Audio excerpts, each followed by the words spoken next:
Оның үстіне сол біздің дәстүрлі діни салтымыздың аясында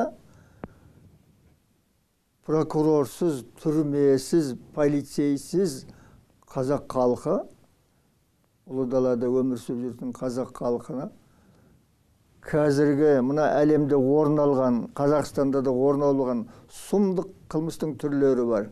Гомосексуализм, жезөкшелік, маскүнемдік, нашақорлық,